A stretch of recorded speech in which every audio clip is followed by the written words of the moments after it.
hear this word that the Lord has spoken against you, O children of Israel. He's not talking to anybody and everybody. He's talking to you, you children of Israel. God did this to the children of Israel. Everybody did not go through it. He said, I'm going to punish you with slavery in the future. Your enemies will put you into slavery. He wasn't talking to the enemies too. He was talking to us. We are his people. He loves us, and he only punishes us so far.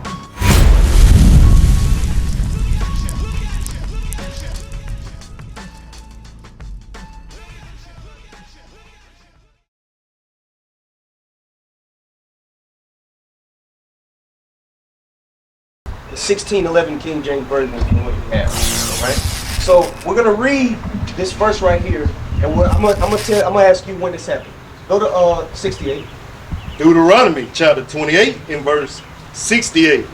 And the Lord shall bring thee into Egypt again. The thee here is the Israelites. You Israelites will be brought into Egypt again, right? Read. With ships. Hold on. What does the word Egypt mean? What's the word itself? What's the definition of the word Egypt? Egypt, country of Egypt. That's what I'm talking. The country, yes, but what does the name mean? The word Egypt means what? I can't tell you that off. Do you know what the word Egypt means? Y'all deal with stems in school? How old are y'all? 15 and 16? So y'all deal with stems, right? In school. They teach you that the pieces of words have meanings. Yeah.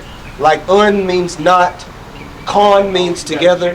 Y'all learn them? So Egypt has a definition. Read that. Exodus chapter 20 and verse 2. I am the Lord thy God, which have brought thee out of the land of Egypt. The land of Egypt, which means? Out of the house of bondage. Egypt means house of bondage. House of bondage meaning slavery, to be in bonds, to be binded, to have shackles or cuffs on you, or to have a chain around your neck. So go back to it. It said that we would be put into Egypt, which means slave bondage. How? With ships. We would be put into slavery on ships. Read.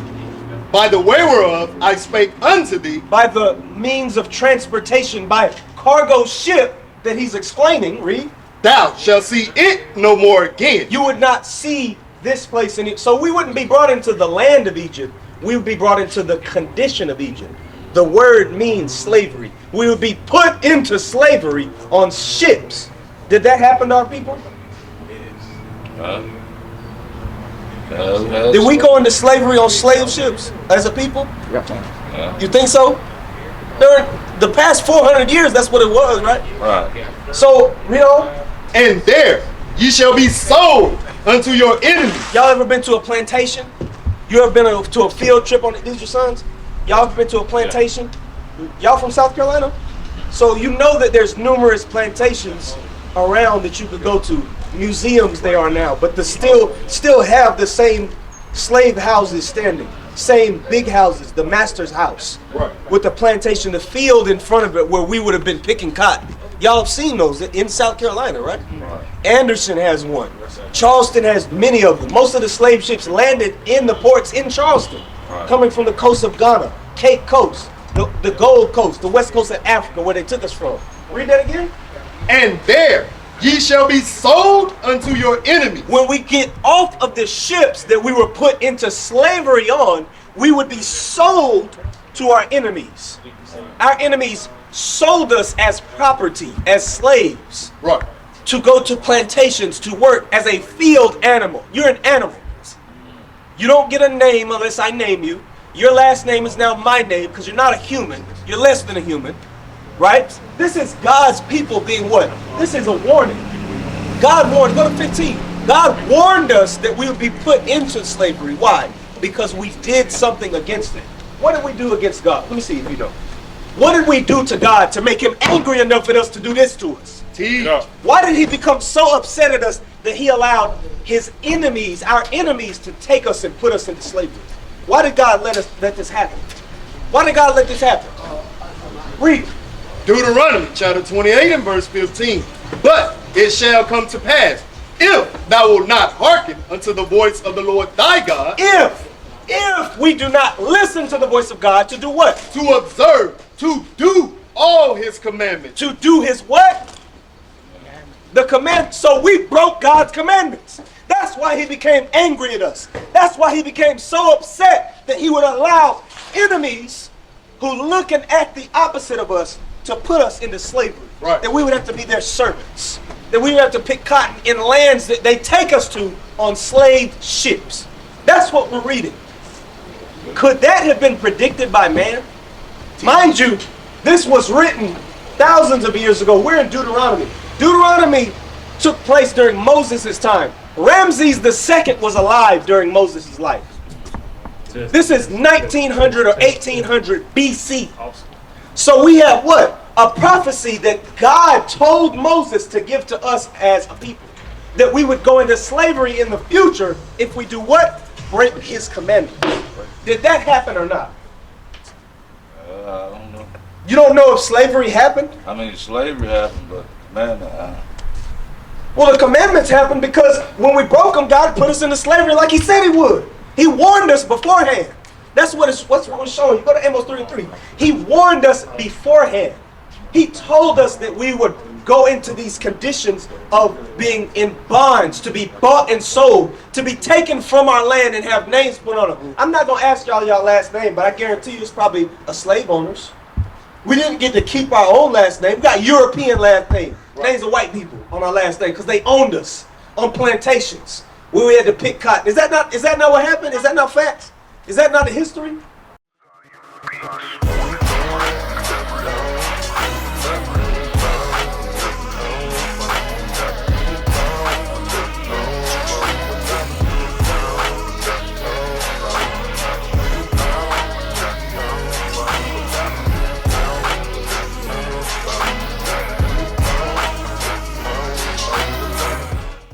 So this is why God did it to us. Read that. Amos chapter 3 and verse 3. Can two walk together except they be agreed? What one I want? 2? Let's see. No, 2. Verse 2. Start at 1. Amos chapter 3 and verse 1. Hear this word that the Lord spake against you, O children of Israel. God spake a word against us to warn us as a punishment if we didn't keep his commandments. Thou shalt not kill, thou shalt not steal, thou shalt not commit adultery, thou shalt not bear false witness. That what would happen? He bore this word against us. And I'm telling you, he told us what? Read that again. Hear this word that the Lord has spoken against you, O children of Israel. He's not talking to anybody and everybody. He's talking to you, you children of Israel.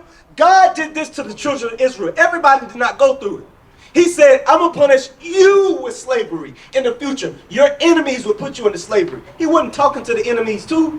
He was talking to us. We are his people. He loves us, and he only punishes us so far. He going to punish the other nations in a minute. But read that.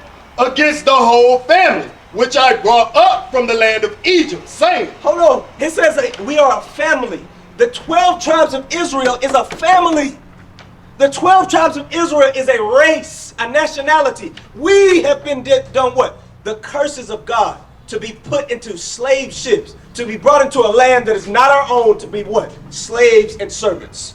Such as we are this day, still giving our enemies, still giving the people that own this place, that own us, all of our attention, all of our money. The money got their face on it. They created the money system. They stole us from where we lived at. We was in Africa. So guess what? We're God's people. This is what I'm showing you. This is before slavery. This was written before slavery. This was written thousands of years before it happened. This is a prophecy. God warned us. This is a Bible. This is sitting in every church, and he already warned you way back. I'm going to do this to you. I'm going to do this to you so bad you don't even remember who you are. We don't even know that we're the Israelites anymore. Read. You only have I known of all the families of the earth. You only, the people that this happened to, the people that got whipped on their back, put in shackles and chains, had themselves and their families taken into slavery. You only have I known of who? Of all the families of the earth. So my brother right here, let me ask you something. So who does God know? Who is his people of all the families on the earth? But brother, so who are you according to the Bible then? Me. Hold on, brother. I'm talking to you too. Who are you according to? No, not you. You're not. I'm me. Yeah. God said that the children of Israel are a family. Right. He said that he is our God. We are his people. He is punishing us because we have not done what? His command. So what are his commandments that we need to be keeping then? That's kind of important to know. Loyalty, trust. Huh? Trust yourself, being yourself. Trusting yourself is not one of God's commandments. God's commandments do so. Let me give you one. Hold on, brother. We need to know what God is commanding of us. So God is punishing us with hundreds of years of slavery, but we have to do something else instead of learning what we have to be doing. 10 and 12 to actually do the things that God is pleased with. God shows us what we're supposed to be doing, and we have not done what? We have not paid attention. We don't care. We got other stuff to do. We got to go buy and sell on the Sabbath. Read that. Deuteronomy chapter 10 and verse 12. And now Israel, what does the Lord thy God require of thee? God has requirements of us. It's not to play games and pee-foot around and make sure that we go do what we want to do and trust ourselves. We're not here to trust ourselves. Trusting ourselves is what got us into these conditions. Right. Trusting ourselves and what we want to do is why God is upset at us, because we're not following him. Right? But to fear the Lord thy God. We have no fear of God. If you go into buy and sell and work and cook on the Sabbath day, you have no fear of God. Especially when the prophets are here telling you that it is a sin and it is what got us into these conditions in the first place. How much could you hate your people to not even care about how to get your people up out of the damn slavery that has lasted half a millennium? Right. 500 plus years for Northern Kingdom, 400 plus for us. And you don't have any sense enough to say, yeah, well, how do I get up out of these conditions? Right. Are we that foolish? Are we that crazy? How long, ye sottish ones, shall you love simplicity? Read. To walk in all his ways and to love him. You want to walk in your ways. You don't want to walk in God's ways. God's ways are what will save us. Jesus the Christ expects and demands, requires of us to keep his ways, not our own ways. Your own ways got you in this condition. That's why we're living in the hoods and the ghettos now. Right. We can't even pull ourselves up. We can't even pull ourselves together in our own degraded state, our own division. We can't even come together as a people to better our communities, to do simple things such as community cleanups. Right. We do these things. Y'all cook pork after going to church on the Sunday, which ain't even the Sabbath day. Right. That's not community. That's not cleanup. That's not unity. Read. And to serve the Lord thy God with all thy heart and with all thy soul, to keep the commandments of the Lord. Our people are demanded to keep the commandments. When we broke and violated that, God did what to us? He punished us with numerous curses that were very specific as to our conditions today. Right. How do we know who we are? How do we know that we're the 12 tribes of Israel? Because we are the people that fit God's curses, because he put those curses on one people, us. That's right. That's what happened to us. Across the earth, the prophets move. From city streets to distant lands, the message is the same. Israel must rise. Through every quest, every journey, the truth spreads. No border can contain it. No distance can silence it. Our nation lives in every moment. In joy, we celebrate marriages. In sorrow, we honor our dead. On the Sabbath, we gather as one. Families rejoicing together, bound by the commandments of God. Yet are we tried.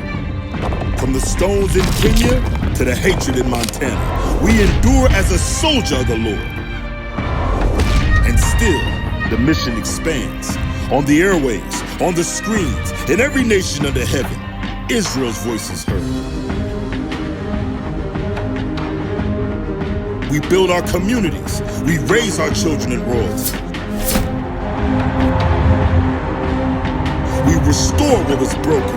We clean what was defiled. We show the world who we are.